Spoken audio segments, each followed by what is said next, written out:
Donc, je vais donner quelques éléments montrant l'importance de la diversification dans les scénarios qui ont été élaborés. Donc, ces scénarios, en fait, à la fin du travail, on les a repositionnés sur le schéma de droite, en fait. Euh, donc, vous avez le premier scénario, marché globaux, le deuxième, microbiome sain, et le troisième, territoire emboîté, donc S1, S2, S3. Et donc, dans ce graphique, ce qu'on voit, c'est que suivant les scénarios, on s'appuie plus ou moins sur la diversification temporelle et spatiale. Et que, en fait, au fond, plus on s'appuie sur la diversification temporelle et spatiale, donc plus on renforce les services écosystémiques et plus on diminue le recours et le besoin d'utiliser, de mobiliser des intrants exogènes. Alors, juste, qu'est-ce qu'on veut dire par diversification temporelle et spatiale? Et là, dans les scénarios, on parcourt vraiment toutes les modalités de diversification.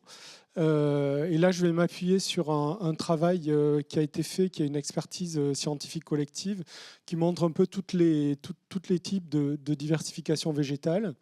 Vous voyez en abscisse le niveau de diversité végétale. Et puis ce niveau de diversité se décline. Bon, à la parcelle, on a les mélanges variétaux, les associations de plantes, l'usage de plantes de service, jusqu'à l'agroforesterie. De façon temporelle, on a évidemment tout ce qui concerne les rotations et la succession des cultures.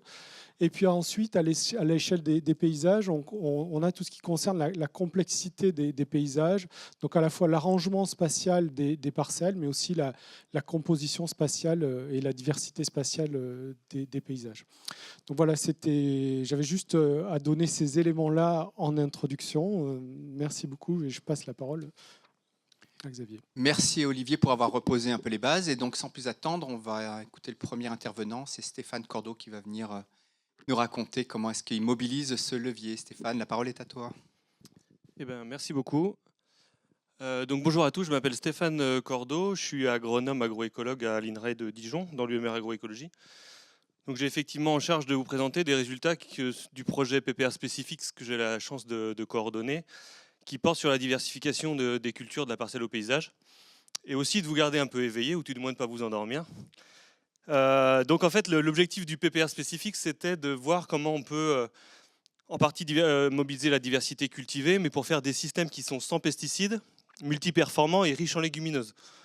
Alors juste à main levée comme ça, qui pense qu'il est possible de faire des systèmes sans pesticides et multiperformants?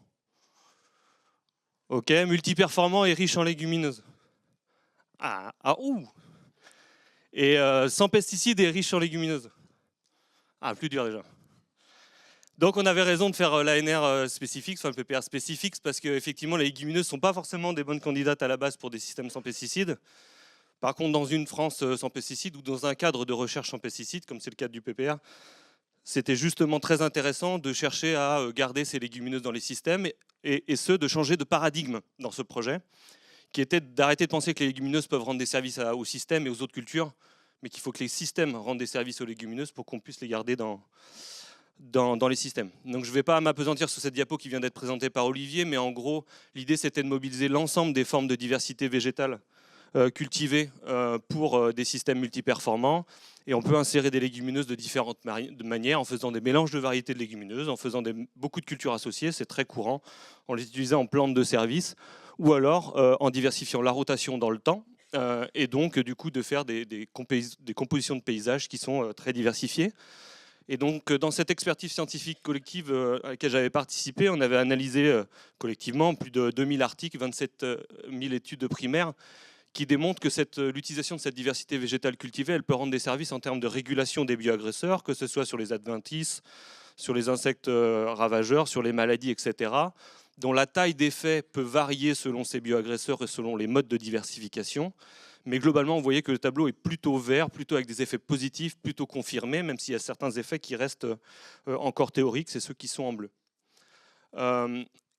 Cette diversité végétale, notamment quand elle est utilisée dans le temps, la diversité des rotations, elle peut certes permettre de gérer les bioagresseurs, mais elle peut aussi se transformer en termes de réduction de l'usage des pesticides, ce qui est une chose différente. Et souvent, la taille d'effet de la réduction d'usage des pesticides est plus faible que celle de la régulation des bioagresseurs. Et dans ce papier que l'on a mené conjointement avec le projet Mobidiv et Specifix, on a démontré le rôle de la diversification temporelle des cultures sur la réduction d'usage de phyto, qui peut se passer par deux mécanismes. Le premier, par un effet dilution. Vous savez qu'il y a des cultures sur lesquelles on utilise moins de pesticides que sur d'autres. Et donc, en les insérant dans les systèmes de culture, de fait, on baisse l'IFT moyen à l'échelle de la rotation, parmi lesquelles certaines légumineuses sont très peu utilisatrices de produits phytosanitaires. Et le deuxième effet, qui est en lien avec les bioagresseurs, c'est que ça permet un effet de régulation, de cassage des cycles de ces bioagresseurs, qui fait que sur une culture donnée, quand elle est insérée dans une rotation diversifiée, que cette diversification vienne d'une diversification botanique ou fonctionnelle ou intra-famille, on peut avoir des réductions de l'usage des pesticides de l'ordre plutôt de 10-15%, alors qu'en termes de réduction des effets sur les bioagresseurs, ça peut être beaucoup plus marqué que ça. Donc du coup, dans le projet Specifix, on s'est inspiré de ça et on s'est dit comment on peut faire ça, mais avec des systèmes qui sont par ailleurs riches en légumineuses, sachant que ce caractère riche en légumineuses peut se déterminer en termes de rendement, de taux de protéines à l'échelle des systèmes ou de surface cultivée, etc. Comme je le disais, en changeant un peu de paradigme, mais de se dire qu'il faut que les légumineuses soient conduites dans des systèmes sans pesticides parce que le système est construit autour du maintien de ces légumineuses dans les systèmes. Donc je vais vous présenter principalement des résultats du VP2 et VP3 qui portent sur l'évaluation de systèmes, et de systèmes qu'on a en particulier expérimentés dans deux grosses plateformes expérimentales qui sont centrales dans notre projet, que sont les plateformes Cassis sur le domaine expérimental d'Epoisses à Dijon et la plateforme ABI sur le domaine expérimental de Bourges, qui là-bas expérimentent des systèmes avec élevage. Et ces systèmes-là avaient pour composante majeure, ils ont été lancés en 2018, donc avant les lancements des PPR, après 5 ans de co-construction avec des agriculteurs. L'idée, c'était de concevoir des systèmes agricoles qui étaient sans pesticides, parce qu'ils misaient sur l'utilisation de la biodiversité cultivée et sauvage comme moyen de production. On voulait démontrer l'hypothèse qu'on pouvait se servir de cette diversité-là comme un réel moyen de production et d'évaluer la faisabilité et la performance de ces systèmes agricoles. Et donc, on avait assigné des objectifs généraux à ces systèmes de ces deux plateformes, de gérer les bioagresseurs sans pesticides, d'assurer une rentabilité à long terme des systèmes, qui est trop souvent un critère qu'on évalue a posteriori et qu'on ne définit pas au moment où on conçoit les systèmes, d'avoir une bonne performance environnementale qui passe en partie par le sans pesticides, mais pas que, et de maximiser l'efficience énergétique de nos systèmes. Et donc, on ne pouvait pas explorer tous les systèmes qui se revendiquent de l'agroécologie derrière ces grandes bannières-là, mais du coup, on a conçu 4 grands systèmes de culture.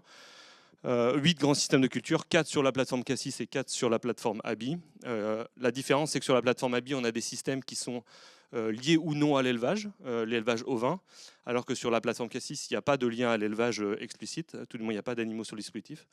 Et ces systèmes sont structurés de manière à s'inspirer dans les systèmes dits SD ici des principes de l'agriculture de conservation des sols, minimiser, voire se passer du travail du sol, couvrir les sols et utiliser la diversité cultivée. Et dans les systèmes TS, plutôt s'inspirer des principes de l'agriculture biologique, qui est encore utilisatrice de travail du sol, et notamment du labour, mais qui par contre se différenciait par le recours ou non à la fertilisation minérale azotée. Donc on est bien dans des systèmes sans pesticides, on n'est pas forcément dans des systèmes en agriculture biologique. Le seul système qui s'en rapproche le plus, c'est le système TS2 sur Cassis, puisque c'est un système où on n'utilise pas de fertilisation minérale azotée et pas de pesticides, et donc du coup qui se rapproche de l'agriculture biologique. Alors ce n'est pas une approche factorielle, pour autant c'est vraiment une approche système, puisqu'on va combiner tout un tas de pratiques agricoles pour atteindre les objectifs de ces systèmes, parmi lesquels l'utilisation de la diversité cultivée. Vous avez ici l'exemple des systèmes TS1 et TS2 sur Cassis, où on va avoir une rotation qui va se décliner, des séquences culturales qui vont se décliner sur une douzaine d'années, où on va avoir toutes les formes, enfin la majeure partie des formes de diversité que vous avez vues sur la diapo d'avant, des colzas qui sont associés à des plants de compagne, des doubles cultures avec de l'orge et un dérobé sarrasin, de l'alternance de cultures d'été et de cultures d'hiver, comme l'introduction de soja par exemple, ou de maïs qui sont des cultures d'été, l'utilisation de couverts d'interculture avant les cultures estivales par exemple. Et quand on va passer sur des systèmes où on ne met pas de fertilisation azotée, de fait on va mobiliser beaucoup plus les légumineuses.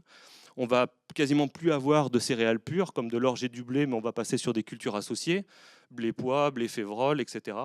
On va retirer les cultures qui demandent beaucoup d'azote comme le maïs pour y introduire des cultures qui demandent moins d'azote comme le tournesol par exemple. Et on va chercher à favoriser les légumineuses même dans les intercultures.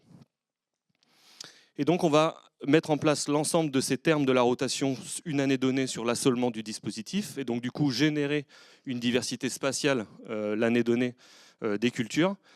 Et donc on va positionner nos 4 systèmes de culture sur le parcellaire, ici sur l'exemple de Cassis. Et la dernière couche de diversification spatiale, c'est qu'on va créer des petits paysages agricoles, SD, mixte et TS, où en fait on va tester ce qu'on appelle le paysage des pratiques agricoles. On va vérifier que des parcelles qui sont conduites en SD mais entourées d'elles-mêmes se comportent de la même manière ou différemment de parcelles qui sont conduites en SD mais entourées de parcelles qui sont conduites avec des systèmes différents d'elles.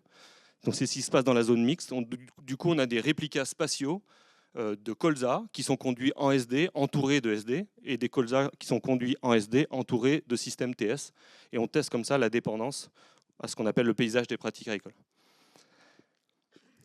La dernière étape, c'est qu'on sait que ce qui se passe à l'intérieur des parcelles est en partie dépendant de ce qui se passe dans les parcelles autour, et donc on a cherché à favoriser l'installation d'une biodiversité fonctionnelle pour réguler les bioagresseurs dans des systèmes sans pesticides.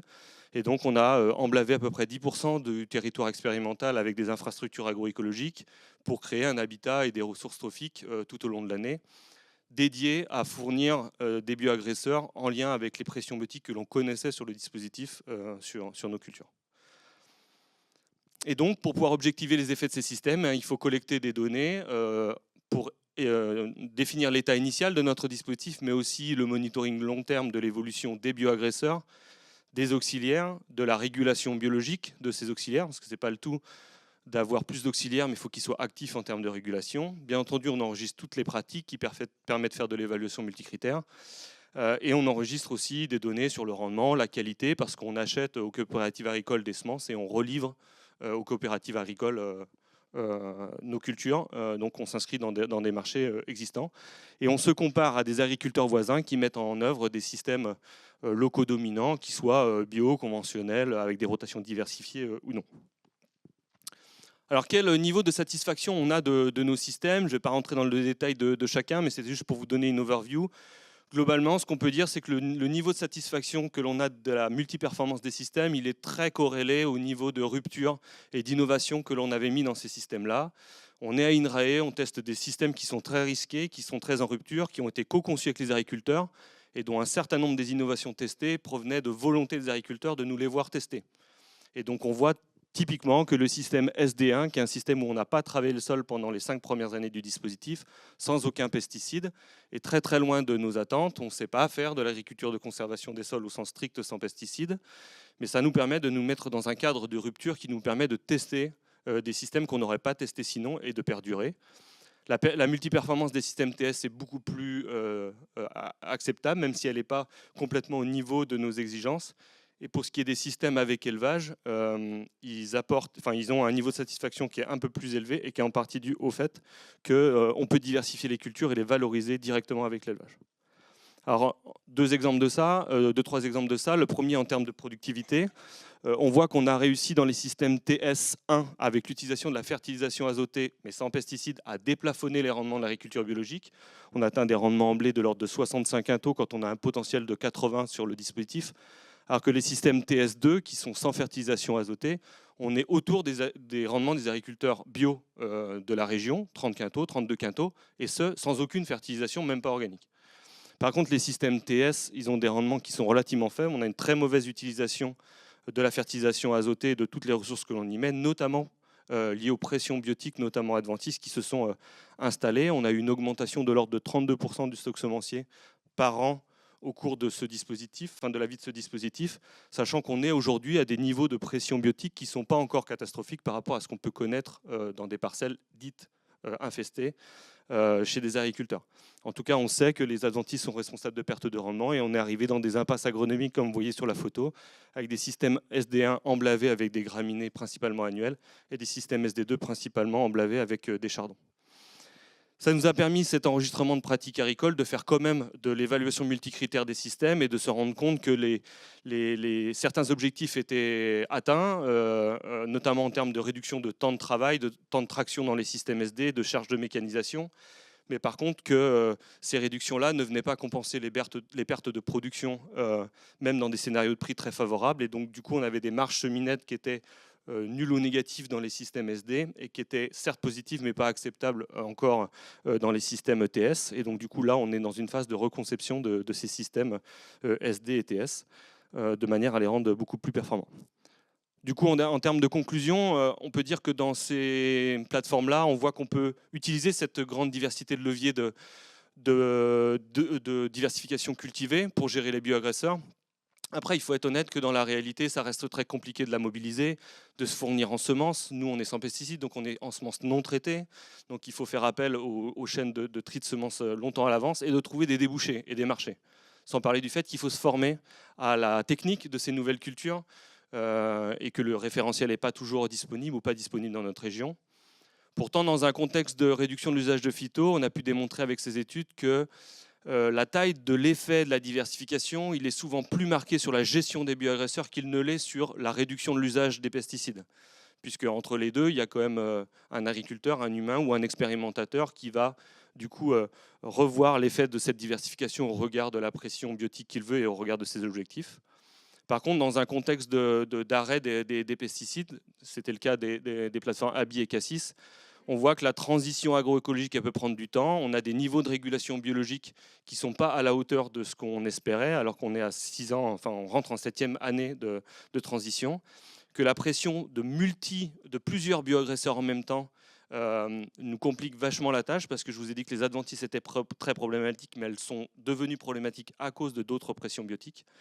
Par contre, dans un contexte expérimental comme celui de la plateforme Cassis et Abi, je pense qu'on est vraiment dans ce qu'on attendait du PPR CPA, c'est-à-dire qu'on va beaucoup plus loin et plus vite que ce qu'on aurait été si on ne s'était pas mis dans ce niveau de rupture. Et on est aujourd'hui en train d'innover en termes de machinisme agricole pour sortir des cultures dans ces systèmes SD sans pesticides qui sont très très en rupture et très innovants. Voilà, je vous remercie de votre attention. Eh bien, merci Stéphane d'avoir montré qu'on pouvait tester tout à fait des choses en vraie grandeur et que ça nous apprenait beaucoup de choses. Et donc, on va maintenant écouter pour le projet Mobidiv Philippe. Philippe, la parole est à vous. Je vais y arriver. Oui, donc bonjour, Philippe Martin, enseignant-chercheur en agronomie à AgroParisTech. Et donc, moi, je vais vous parler de la diversification intraparcellaire chez les agriculteurs, donc pour faire le pendant à ce que Stéphane vous a présenté du point de vue des expérimentations.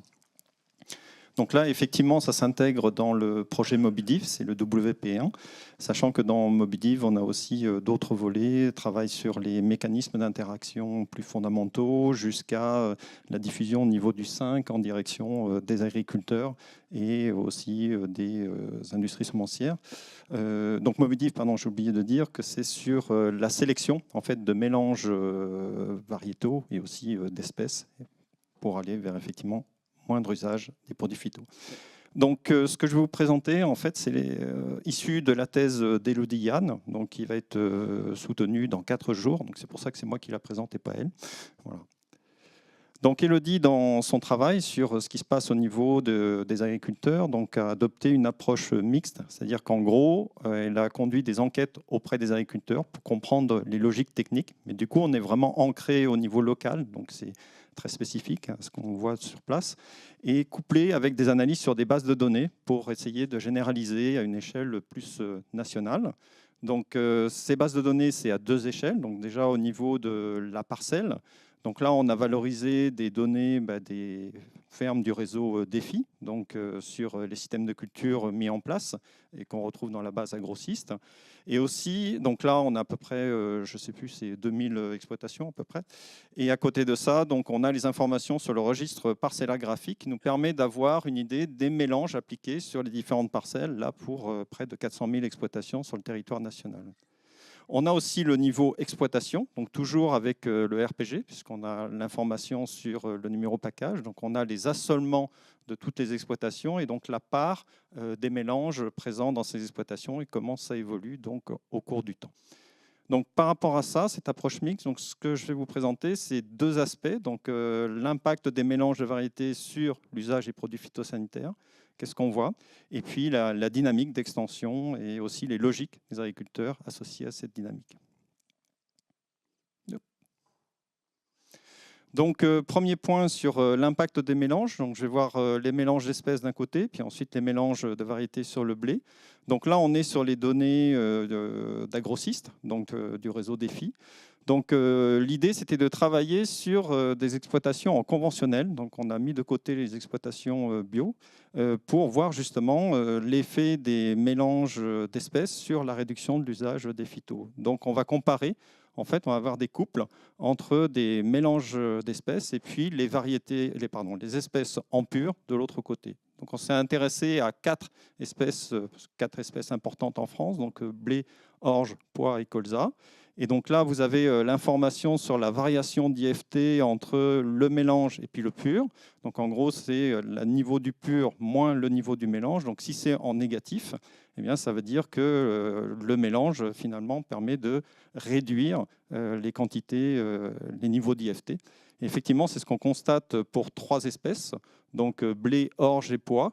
Donc ce qui est encadré, là, vous voyez que sur tout pesticide, on est à de moins 40 à moins 72% de pesticides en IFT. Donc en gros, moins 40, c'est sur blé et orge, et moins 72, c'est sur le pois. On a aussi vu qu'on avait des réductions d'utilisation d'engrais azote minéral pour le blé tendre. Sur le colza, donc, qui était la 4e espèce, on n'a pas cette évolution. Donc on reste sur des niveaux de pesticides égaux aux plantes en pur. Parce qu'en fait, on est avant tout avec des plants de compagne, donc ce n'est pas la même chose. Bon, je passe sur les marges. Au niveau des mélanges de variétés de blé, là, si on regarde IFT tout pesticide, c'est moins encourageant puisqu'on constate qu'effectivement, il n'y a pas de différence entre les mélanges variétaux et puis les variétés en pur. Et donc, on a même une augmentation au niveau des herbicides, réduction au niveau des fongicides. Donc, par rapport à ça, on s'est dit, mais pourquoi?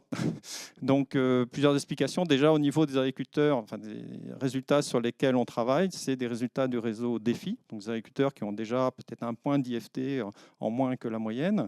Et donc, finalement, le mélange variétal n'est peut-être pas le levier principal sur lequel ils jouent. Mais il y a aussi autre chose qu'on a pu voir au niveau des enquêtes chez les agriculteurs, qu'on a fait par ailleurs, c'est que le mélange variétal n'est pas toujours pour une finalité de réduction des phytos. C'est-à-dire que dans un certain nombre de cas, enfin sur les enquêtes qu'on a menées, c'était 50% des cas, c'était en fait pour simplifier le système technique. Donc en gros, avoir un mélange de 4 variétés sur l'ensemble des parcelles de blé était plus simple que d'avoir 4 variétés de blé à gérer sur des parcelles différentes. Donc c'est ce qui fait au passage qu'on a aussi des IFT herbicides qui peuvent être plus élevés dans ces situations de mélange variétal, puisqu'en fait, c'est des gens qui cherchent à simplifier et qui vont aller vers des traitements systématiques en début de cycle, sans suivre nécessairement le développement des adventices. Si on regarde le développement en fait, de ces systèmes, mélanges variétaux notamment, on constate que ça s'est très fortement développé depuis 2015, puisque les surfaces ont été multipliées par 7,5, ce qui fait que le mélange de variétés de blé, on dit communément que c'est la première variété cultivée, donc depuis 2021, 2022, 2023. Ça l'est encore en 2024, mais on voit qu'il y a un peu un plafond à ce niveau-là. On retrouve aussi ces résultats sur d'autres espèces, donc majoritairement triticales, mais aussi orge et blé dur, même si c'est moins développé que sur le blé. Donc ça, c'est les mélanges variétaux pour le blé. Si on regarde ensuite les mélanges d'espèces, donc là, ces mélanges d'espèces, on les a au niveau du registre parcellaire graphique. Donc on voit qu'on a aussi une augmentation. Là, on est sur du doublement de surface, alors qu'on était fois 7,5 pour les variétés de blé. Et en gros, on est sur des surfaces qui sont encore limitées, puisqu'on est à 3,2% des terres labourables en 2022. On constate aussi, alors je ne sais pas si vous arrivez à lire, si à peu près, mais qu'on est avant tout sur beaucoup de mélanges fourragés, donc c'est la majorité, et que si on se concentre sur ce qu'on va suivre après, notamment les mélanges céréales et mélanges légumineuses, ce qui est encadré, en fait, ça ne fait que 1% des terres labourables. Mais en progression, même si ça plafonne un petit peu ces dernières années, comme sur les mélanges de variétés. Donc sur la dia précédente, vous aviez l'évolution globale au niveau national, toutes les surfaces. On s'est aussi intéressé à la localisation géographique, finalement, notamment des mélanges céréales légumineuses. Donc là, c'est les informations par département. Et donc on voit effectivement qu'il y a des zones où c'est un peu absent, hein, donc les grandes plaines céréalières, où par contre on va retrouver beaucoup de mélanges de variétés de blé. Et donc on a des zones où on a l'impression d'avoir des départements un petit peu cœur, donc Loire-Atlantique par exemple, l'Aveyron, et puis une diffusion ensuite à partir de ces départements. Donc quand on regarde entre 2015 notamment et 2022, on retrouve un peu ces aspects-là. Donc ça, c'est les données statistiques. Donc on s'est dit, mais ce serait intéressant de regarder justement ce qui se passe réellement sur le terrain. Donc on est allé identifier un groupe d'agriculteurs qui travaillent sur ces aspects-là. Donc on est allé faire un focus au niveau du Châtel-Rodet. Donc on est notamment allé regarder, enfin c'est Élodie qui est allée voir, donc un groupe qui avait mis en place un projet Apache, donc association de plantes en agroécologie dans le Châtel-Rodet, donc dans le cadre d'un CASDAR. Et donc ça paraissait très intéressant. Donc il y a eu des entretiens donc, auprès d'agriculteurs et aussi au niveau des conseillers qui les encadraient pour voir un petit peu ce qui se passait. Partant de là, donc, Élodie a pu établir des trajectoires d'adoption des mélanges d'espèces. Donc en gros, il y a un premier groupe qu'on a appelé les fondateurs. Donc en gros, au départ de l'opération, au début des années 2000, il y avait des agriculteurs qui étaient installés, pour certains depuis une vingtaine d'années, d'autres qui venaient de s'installer, qui ont lancé une réflexion dans le cadre du CIVAM local pour réduire finalement les charges et augmenter l'autonomie par rapport aux produits phytosanitaires. Et donc ils ont commencé à travailler sur des mélanges de variétés de blé. Et ce travail a été facilité par un accompagnement au niveau du CIVAM avec une formation à l'identification des maladies. Okay, merci. Donc par rapport à ça, donc ils ont continué ensuite, il y avait des éleveurs aussi, donc avec les mélanges de prairies. Et au bout d'un moment, ils se sont dit, mais on essaye d'aller plus loin, on passe carrément à l'agriculture biologique. Au niveau de l'agriculture biologique, en production céréalière, donc introduction de légumineuses avec des problèmes de production sol légumineuse qui les ont amenés là à passer au mélange céréales-légumineuses. Et donc ensuite, ils ont affiné dans le cadre du projet Apache. Une deuxième trajectoire intéressante, c'est ce qu'on appelle les nouveaux entrants, c'est-à-dire qu'eux, ils sont arrivés bien après, donc 2017-2019, et donc ils ont pu bénéficier de l'expérience de leurs prédécesseurs. Et là, ils démarrent directement en s'installant en agriculture biologique et en prenant donc recours au mélange en quantité importante, bien plus importante que ce que les autres avaient démarré au départ. Voilà, donc on voit des facteurs, agriculture biologique, élevage et fonctionnement collectif qui ressortent. Ensuite, on s'est dit, mais essayons d'extrapoler au niveau des données RPG. Donc pour ça, on a pris les données d'assolement par exploitation. Et Élodie a fait donc une typologie des exploitations dans le secteur qui est indiqué sur la carte. Là. Et on a pu déterminer comme ça à peu près 3 types de trajectoires d'exploitation. En gros, ce qui est en vert, ce sont des exploitations qui tentent de faire des mélanges en petite quantité et qui l'abandonnent très rapidement. Ce qui est en orange, en fait, correspond à peu près à la trajectoire des fondateurs que j'ai présenté tout à l'heure, en simplifiant. Et ceux qui sont en bleu, qui démarrent finalement à des niveaux plus élevés et qui ensuite amplifient, correspond finalement à ce que les nouveaux entrants. Donc c'est intéressant de voir qu'au niveau territorial, on retrouve sur des échelles plus larges, on retrouve un petit peu ce qu'on avait au niveau du Châtel-Rodet. Donc en conclusion, sur les impacts et les dynamiques agricoles, donc des mélanges de variétés de blé donc en forte croissance, fois 7,5, voilà, 18 à 19% des blés. Mais, en fait, est-ce que ça a réellement un effet sur la réduction d'usage des produits phytosanitaires? Pas totalement évident si on regarde au niveau de la base agrocyste, notamment c'est quoi la logique de, réduction, de développement des mélanges variétaux? Est-ce que c'est simplification des systèmes techniques? Est-ce que c'est réduction des produits phyto? Donc là, il faudrait préciser. Mais d'un autre côté, dans d'autres situations, notamment le projet Apache, ça a été le moteur d'une forte réduction d'usage des produits phytosanitaires qui conduit ensuite à des conversions à l'agriculture biologique. Sur les mélanges d'espèces, donc c'est en croissance, mais encore peu développé, donc x2 entre 2015 et 2023 et 3% des terres labourables.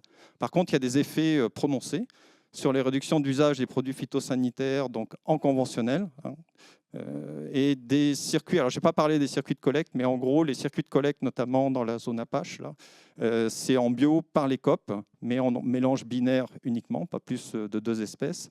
Et des circuits locaux organisés entre agriculteurs, éleveurs pour des mélanges plus complexes. Donc là, ça pose la question des circuits de collecte de mélange d'espèces en conventionnel qui reste un peu la difficulté actuellement. Et derrière ça, l'intérêt d'un besoin d'accompagnement local, donc des experts pour aider à la reconnaissance des maladies et sécuriser la réduction des fongicides, et puis l'expertise des pionniers au niveau des territoires là, pour le conseil des nouveaux agriculteurs sur le mélange des espèces. Voilà, donc si ça vous intéresse, la soutenance d'Elodie le 18 novembre. Voilà. Merci beaucoup Philippe.